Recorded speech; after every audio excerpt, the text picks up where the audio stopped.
आ रहे थे चक्रवर्ती जी के यहाँ स्वयं भगवान आए, जाकर नाम सुनत शुभ हुई।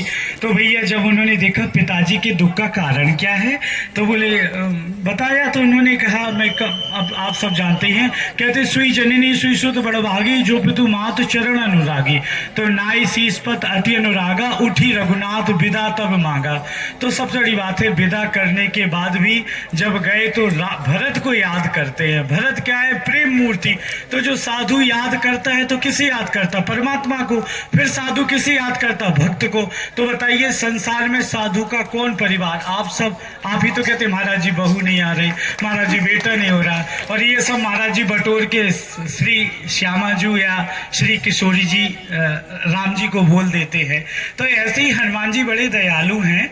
और हनुमान जी भी जब विभीषण मिले तो कह रहे मेरा कोई प्रताप नहीं है, मैं इतना महान नहीं हूँ। सोचो कितना बड़ा समुद्र लांघ के आए, कितने राक्षसों से निपट के आए, और जब विभीषण के पास कह रहे मेरा कोई प्रताप नहीं। तो ये करने वाले हनुमान जी हैं जिनके अंदर अहम है ही नहीं। तो वो कहते हैं कि राम जी कृपा करते हैं। तो जो साधु स्वयं कहे मैं आशीर्वाद दे रहा हूँ, ये कर रहा हूँ, वो है ही नहीं। क्योंकि जो दास है वो तो ये कहेगा ठाकुर जी करते हैं। तो सबसे बड़ी बात है, उनका नाम भी वो कहते मैं रघुपति का दास हूँ।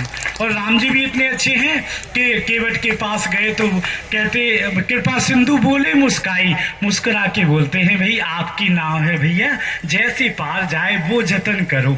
तो कितनी बड़ी बात है। तात राम ने नरभूपाला, भुवनेश्वर कालुंकर काला। बताओ इतने बड़े ठाकुर जी, सब पूरे ब्रह्मांड के नायक भगवान राम कहते हैं नाव आपकी है, काम आपका है, केवल जैसे जतन हो वैसे कर लीजिए। वो मुस्कुरा के बोलते हैं, कहते ना बहसे करुणाएन चितय जानकी लखन तन। देखो लक्ष्मण इसे कहाँ दुख है, देखो जानकी ये कितना सुखी है, निषाद के अंदर विषाद नहीं है, केवट के अंदर कपट नहीं है, तब तो गंगा तट पे राम है। तो बताइए आप लोग कामना लेके घूमेंगे तो कहीं मिलेंगे? कहीं नहीं मिलेंगे। जिस दिन आप प्रेम लेके घूमेंगे तो परमात्मा मिलेंगे, महात्मा मिलेंगे, सब मिल जाएंगे। तो कम से कम प्रेम में रहिए, और प्रेम की नगरी वृंदावन है। हर कोई कृष्ण को समझे, ये हर किसी में ताकत नहीं है। अगर श्यामा जो कृपा करेंगी तब आप भगवान कृष्ण को समझ सकते हैं।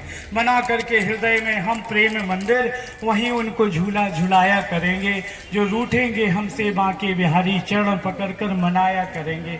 अब मंदिर में ही लड़ाइयाँ मच रही, तो सोचो बिहारी जी पे क्या बीतती होगी।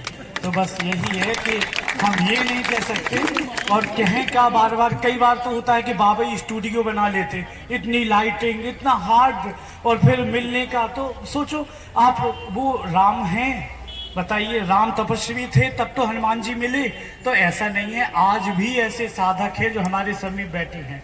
देखिए महाराज जी को, और कोई भी मिले, कोई भी आए, बताइए एक आध अकेले भी चले जाते, कोई किसी की सुरक्षा की जरूरत नहीं, कोई ओवर एक्टिंग नहीं। तो साधु वही है जो राजनीति में ना पड़े ज्यादा। ये नहीं कि बोले ना, पढ़ना चाहिए, बोलना चाहिए, लेकिन भक्ति में राजनीति ना घुस पाए, राजनीति में भक्ति प्रवेश कर जाए। ये हमें भगवान राम से शिक्षा मिलती है।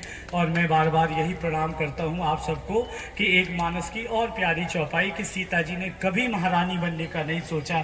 उन्होंने मन ही मन मनाओ अखिलानी, हो प्रसन्न महेश भवानी, गणनायक वरदायक देवा, आज लगे कीनू तो सेवा। इसका मतलब बाल्यकाल से गणेश जी, गौरी जी और शिव जी की पूजा करती थी।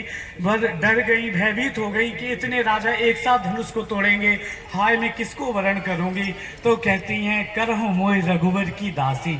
जब तक आप पति की दासी बन के सेवा करेंगी तब पार होंगी। अब हर आदमी मालकिन और महारानी बनने चाहती हैं, तो कैसे पार हो जाएगा। सास बहू बने, बहू सास बने, यही सबका प्रेम है। और सदगुरु के लिए शिष्य समर्पित रहें, यही भाव है। सभी को प्रणाम, जय श्री राम। इतना ज़्यादा समय लिया इसके लिए बहुत क्षमा चाहता हूँ, बारंबार प्रणाम, जय श्री राम। जो हमारे मैं बहुत